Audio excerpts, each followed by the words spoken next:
This has always been my room, and you two are the newcomers. You are going to have to fit in with me. Do you understand? Yeah, sure, Bea. We understand. Bloody interfering screws, always changing things around. Well, if that's the way they want it, that's the way they can damn well have it. They can run this place themselves. Oh, I've had it.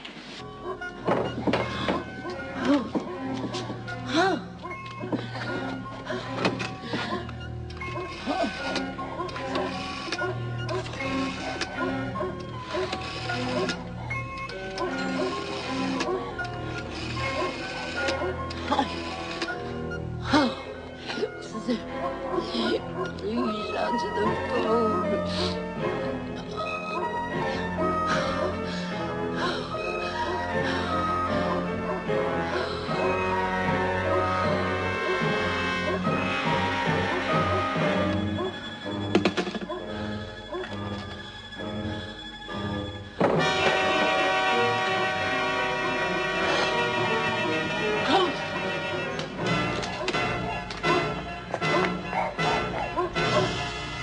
Steady on. Go on, Sam. You frightened the living daylights out of me. I'm sorry. Why did you keep running through the front door like that? Oh, they're everywhere. Now, come on, calm down and tell me what's wrong. Somebody's out to get me. What? They tried to come through the back door. A prowler? Yeah. Phone keeps ringing. There's nobody there. Now, wait a minute. One thing at a time. Well, the plants keep moving. Put them in one place and I can't even turn me back. Somebody shifted them. Lizzie... You sure you're not imagining things? No worries. Saw the doorknob turn with my own eyes. All right, then, we'll go round and have a look. What, in the dark? We can't wait till daylight, can we? Now, come on, are you going to come with me or not? Oh, I'm scared. All right, then. We'll call the police. Oh, no. I don't want the wallopers near my house. You don't want the police and you won't go round the back? How else are we going to find out if you've got a prowler? Well, come on. We'll be safe together.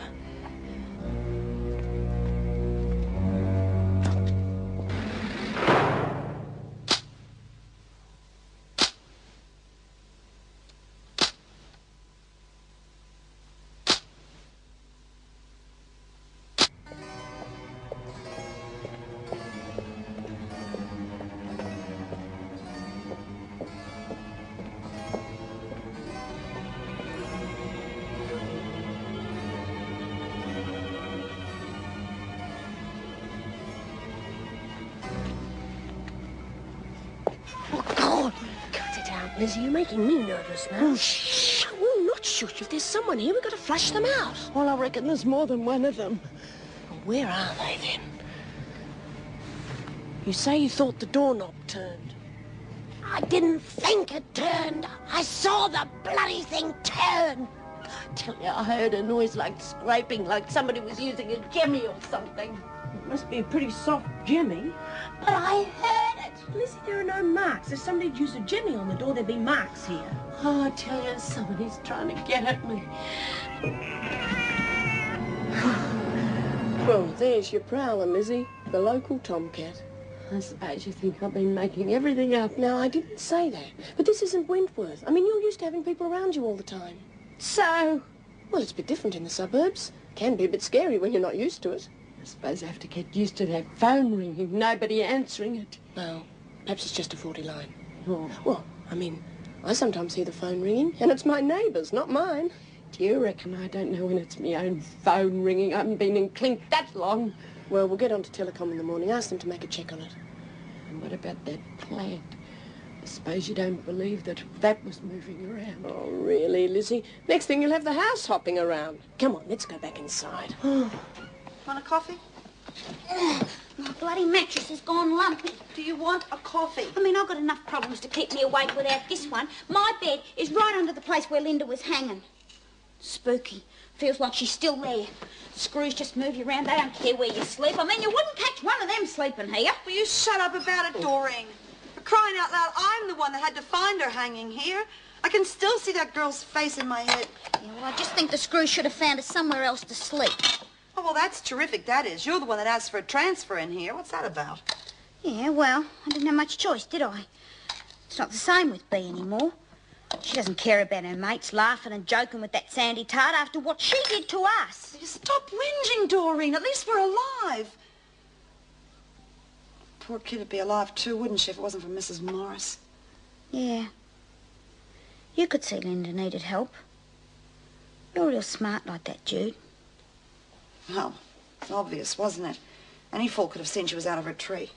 What I mean is, well, we're going to need your brains. We can't trust Bea anymore. Forget it, Doreen. How many times do I have to tell you I am not interested in being top dog? Yeah, well, Bea's so busy sucking up to the screws and getting braille machines to play with. Good for her. She's going to let that Sandra walk all over us. Well, I can look after myself. Yeah? And what happens if she finds out about your pacemaker, like Margot did?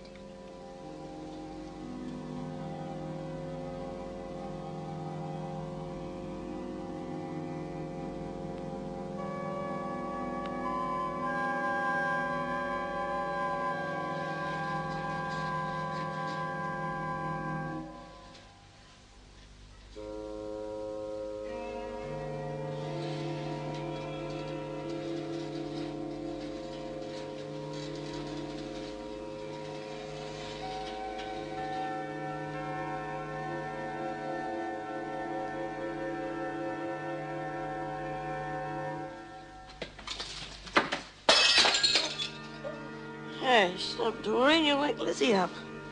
It's me, Bea, Kate. What do you think you're doing? I should leave the other people sleep. I'm sorry. I was just getting a drink. I was thirsty.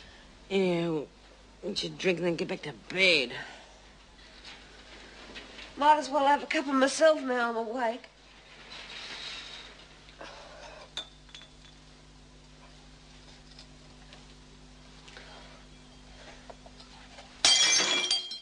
Bugger. That's it. I've had enough of this. Now are you two going to bed or do I have to get unpleasant? Sorry, love. I think I just broke your jug. Oh, that's terrific. You have any idea how hard those things are to get? It was only an accident. Well, I don't give a bugger what it was. You have any idea how much trouble it is to get one of those? You shouldn't have. That's what I'm saying. You shouldn't have. This is my bloody cell. Why can't you be careful?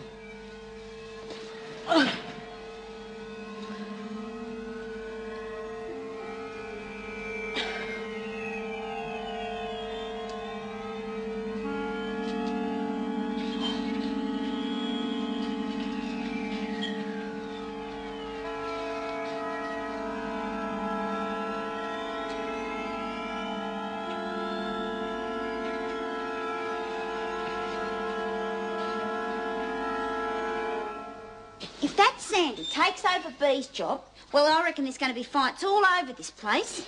And I mean, this'll be nothing to what'll happen if we don't stop her. So we let someone else do the fighting, huh? Yeah, and then they'll jump us in the dark. You know what happened with Margot, and sooner or later, the screw's going to find out what's going on, and we'll lose our privileges. I know that, Dor, but let's let someone else take care of it, okay? Well, I'd do it myself, Jude, but you're the only one who's got the brains for it. Now that might not be right. You know, we don't know that Bea's quit, do we? Yeah, well, half the time she's off with that bloody braille machine of hers, and then when she is around, she's no bloody help. Yeah, well, she has been different, I'll give you that. Well, will you do it?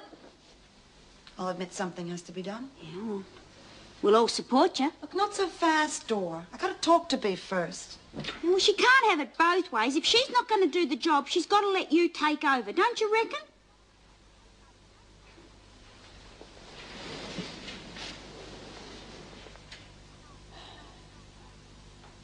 An old woman like me shouldn't have to put up with things like that. Come on, why don't you pull the tea whilst you tell me? Oh, yeah. The first time the phone rang, I was making a cup of coffee. The tea, Lizzie. Let's drink it before it gets cold. Oh, sorry, Mrs. M. All this scary stuff's making me a bit absent-minded. Thanks.